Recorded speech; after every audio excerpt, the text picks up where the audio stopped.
somebody starts off English at that age, then the accent changes. Everything becomes polished.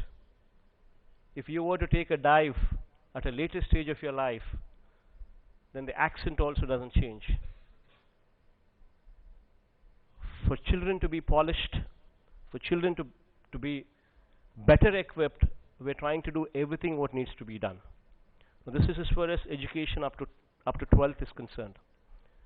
Now moving further, as I've just spoken about GER ratio, where the dropouts beyond intermediate, the numbers what I just spoke about, that we have only 23% of the children actually being enrolled for their higher education beyond intermediate. Now we're changing this as well. We're bringing about a curriculum change where henceforth, starting this year, the degree would not be a 3-year course.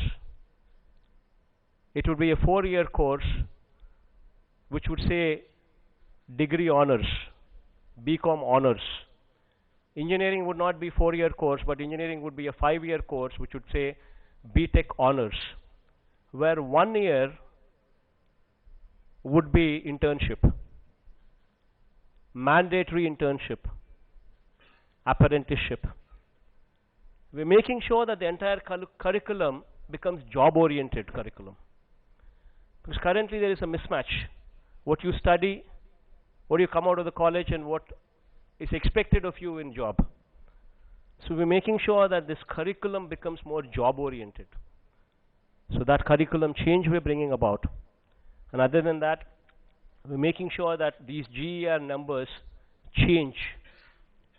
So if these GER numbers are to change, then what we're supposed to be doing, we're trying to do that. We're making sure that the entire fees reimbursement, 100% fees reimbursement is given to these children. So the children need not, the parents need not be worried about sending their children to school and having to go into debts for that. So we're making sure that these children are given education free of cost. Just not that, we're also making sure that for their boarding and lodging, for their mess charges and their boarding charges, the children are not, even for that 20,000 rupees also, I've seen a lot of parents go through difficult times. So to change that, we're making sure that we give 20,000 rupees to every child for their boarding and mess charges. 10,000 rupees would be given in this month of February, Jan, Feb, and July, August we're going to give another 10,000 rupees. So we've named it as Vidya Devana and Vasati Devana, along with bringing about this curriculum changes in this bracket of higher education as well. So all this put together, what I see Andhra Pradesh would be one state where every child would be gifted with an asset, a quality asset in the form of education. And with this asset, they would be empowered to elevate their living standards from the current BPL level, below poverty line, to above poverty line level. So these are the changes what we're going to bring about, and God willing, with God's grace and of course support from like-minded people, I'm hopeful that we will bring about these revolutionary changes. And I thank Hindu newspaper for coming forward and extending their support to this endeavor. Because the reason is, even though this is good, even though this is required for the society, yet you have few of the people throwing stones. Unfortunate, very unfortunate this is. But I just repeatedly say just one thing to these people who are trying to throw stones. With no disrespect, of course, to anybody, any of them. I just ask one simple question. Where do you send your children to school? Or where do you send your grandchildren to school? If you send your children or grandchildren to Telugu medium, then you ask for Telugu medium. If you are not sending your children and grandchildren to Telugu medium, then please do not insist that we don't take up this road to change the lives of these downtrodden people. That's all what I ask those people who try to throw stones at what we're trying to do. And of course, to one other question, what myself and Ram Garu, while we were having breakfast, one other interesting topic came up. In fact, he wanted me to share those views as well in this forum, that is concerning the capital. Well, it was a very interesting conversation what we had there. I just asked him a few questions. I just said, see, being in the Chief Minister's post, it gives you a tremendous amount of power, and along with that, there's tremendous responsibility on your shoulders. Few decisions what you take impact the next generation, and few decisions that you don't take also impact few generations. As I just spoke about English medium a while ago, decisions if you do not take, what kind of impact it would have on next generations.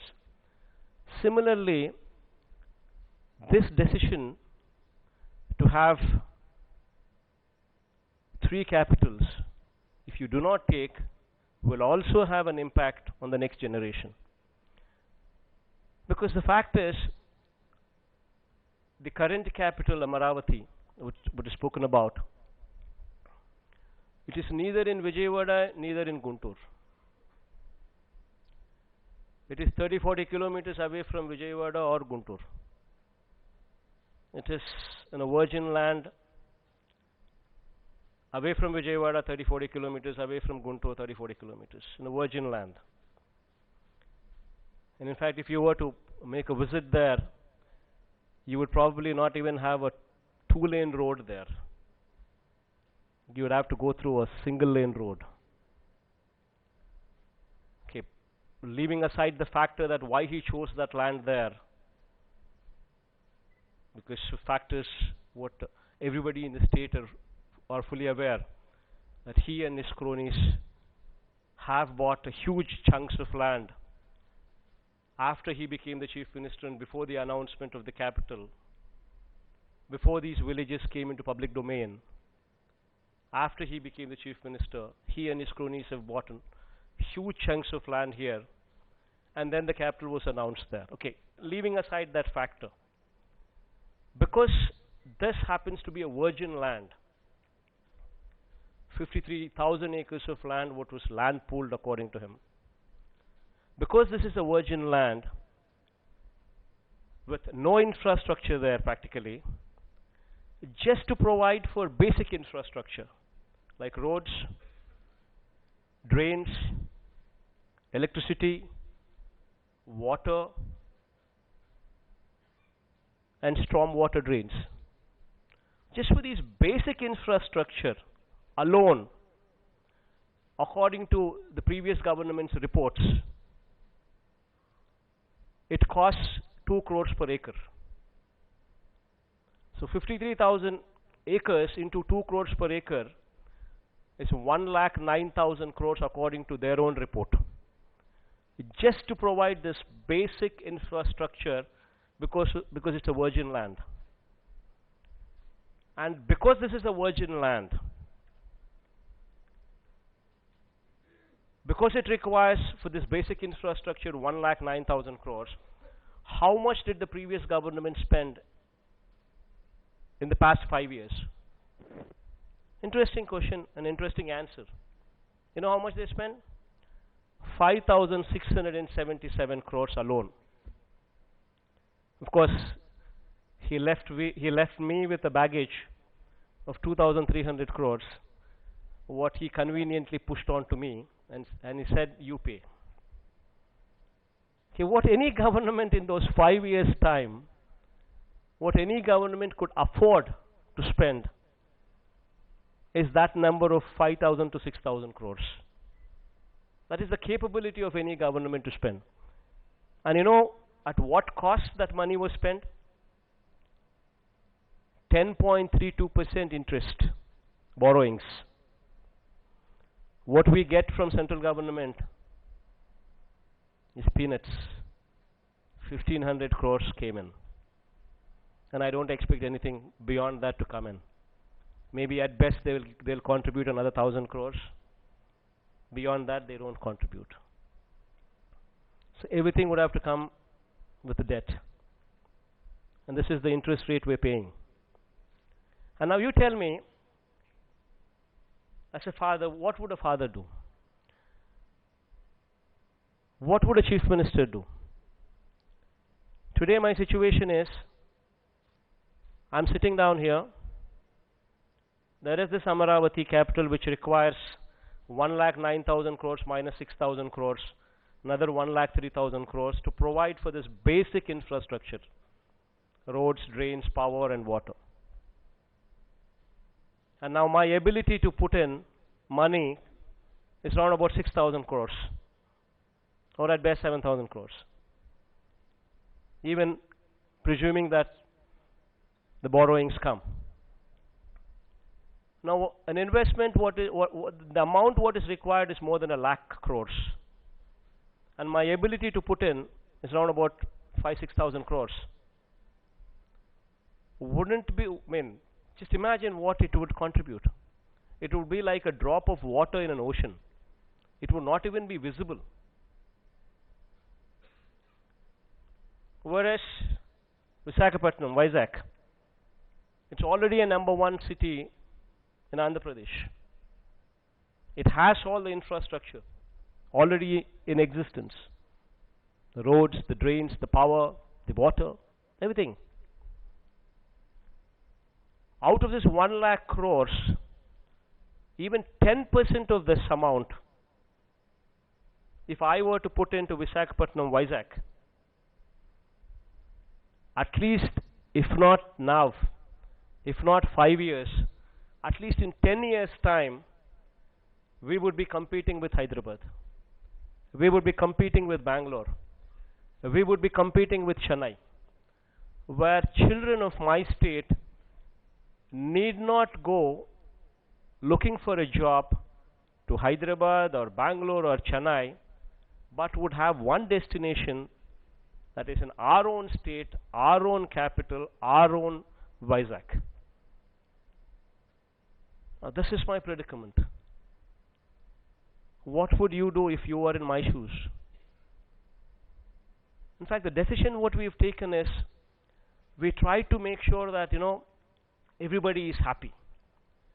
We try to make sure that everybody is justified. The seats of governance, we've broken them into 3 parts. And we said Amaravati would continue to have a legislative assembly. It would continue to be a legislative capital. So we're not depriving it of anything. It would continue. And the growth would take place in due course of time. As and when the natural course, the growth would take place. So this would continue to be a legislative capital, where the assembly would be held 60 days or 70 days or whatever. The entire legislators would come here, sit down here, spend the 60-70 days here, and be here. It would continue to be the legislative assembly. While Vizag, the #1 city currently in Andhra Pradesh, would become the executive capital, where the chief minister sits, where the ministers sit, where the secretariat operates, where the HODs, head of the departments, operate, where there is a proper infrastructure already in existence. So executive capital happens to be there. Then the third seat of governance, that is the judicial. There we made sure that judicial also goes to Rayalaseema, Kurnool, which was, ironically, I don't know if many of you would remember or not, but Kurnool happened to be the capital of Andhra Pradesh from 1953 to 1956. When the state of Andhra Pradesh was carved out, way back in 1937 itself, prior to independence, when we were part of Tamil Nadu, when Telugu people wanted a different state, it was agreed upon and agreements entered into